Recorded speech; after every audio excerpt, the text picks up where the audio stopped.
योगी model से बड़ी सपा में बेचैनी, क्या बृजभूषण शरण सिंह देंगे अखिलेश का साथ?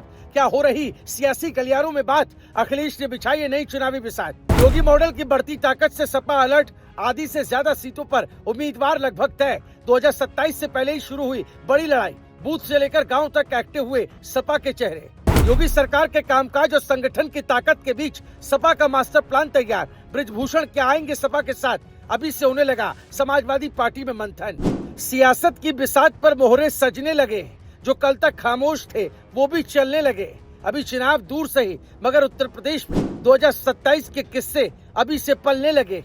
ये कहना गलत नहीं होगा, क्योंकि यूपी की राजनीति में इन दिनों कुछ ऐसा ही माहौल दिखाई दे रहा है। चुनाव की तारीख दूर है, लेकिन नेताओं की धड़कनें अभी से तेज हो चुकी हैं। सीएम योगी की लगातार बढ़ती राजनीतिक पकड़ और बीजेपी के मजबूत संगठन ने विपक्ष को भी नई रणनीति बनाने पर मजबूर कर दिया है। इसीलिए समाजवादी पार्टी ने पर्दे के पीछे से बड़ी तैयारी शुरू कर दी है। लेकिन इस पूरी कहानी में सबसे दिलचस्प नाम अगर किसी का उभर कर सामने आ रहा है तो वो बृजभूषण शरण सिंह का है। लखनऊ के राजनीतिक गलियारों में चर्चा है कि क्या 2027 की लड़ाई में कोई नया समीकरण बनने जा रहा है, क्योंकि जिस तरह की हलचल दिखाई दे रही है उसने सियासत का तापमान अचानक बढ़ा दिया है। सूत्रों के माने तो समाजवादी पार्टी ने आधी से ज्यादा विधानसभा सीटों पर संभावित उम्मीदवारों को लेकर मंथन पूरा कर लिया है। कई सीटों पर नाम लगभग तय बताए जा रहे हैं और संभावित उम्मीदवारों को अपने अपने क्षेत्रों में सक्रिय रहने का संकेत भी दे दिया गया है। यानी चुनाव आयोग की घोषणा का इंतजार करने के बजाय सपा अभी से जनता के बीच अपनी मौजूदगी मजबूत करना चाहती है। पार्टी को लगता है कि अगर मुकाबला योगी मॉडल से है तो तैयारी भी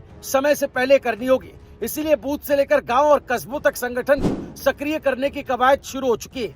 लेकिन असली सवाल पीडीए वोट बैंक को लेकर है। पिछड़ा, दलित और अल्पसंख्यक समाज को एक मंच पर लाने की रणनीति समाजवादी पार्टी की सबसे बड़ी ताकत मानी जा रही है। अखिलेश यादव लगातार इसी सामाजिक समीकरण को मजबूत करने में लगे हैं। हालांकि राजनीतिक विश्लेषकों का मानना है कि इस बार मुकाबला पहले से कहीं ज्यादा कठिन होगा। वजह यह है कि बीजेपी भी गैर यादव, पिछड़ों और दूसरे सामाजिक समूहों में लगातार अपनी पकड़ मजबूत कर रही है। ऐसे में सपा सिर्फ पुराने फॉर्मूले पर निर्भर नहीं रहना चाहती। इसी कारण नए चेहरों और नए समीकरणों की तलाश भी जारी है। यहीं से बृजभूषण शरण सिंह का नाम चर्चा में आता है। भले किसी तरह की आधिकारिक राजनीतिक बातचीत सामने नहीं आई हो, लेकिन उनके नाम को लेकर अटकलें लगातार तेज हैं। पूर्वांचल और अवध के कई इलाकों में उनका प्रभाव माना जाता है।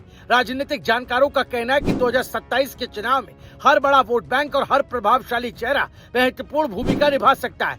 यही वजह है कि सियासी गलियारों में ये सवाल बार बार पूछा जा रहा है कि आखिर बृजभूषण की अगली राजनीतिक चाल क्या होगी और उसका फायदा किसे मिलेगा। दूसरी तरफ सीएम योगी भी लगातार चुनावी जमीन को मजबूत करने में जुटे हैं। निवेश, इंफ्रास्ट्रक्चर, धार्मिक, पर्यटन, कानून व्यवस्था और कल्याणकारी योजनाओं को लेकर बीजेपी अपने परफॉर्मेंस को जनता के सामने रख रही है। यही वजह है कि विपक्षी दलों को लग रहा है कि मुकाबला सिर्फ चुनावी ही नहीं, नैरेटिव का भी है।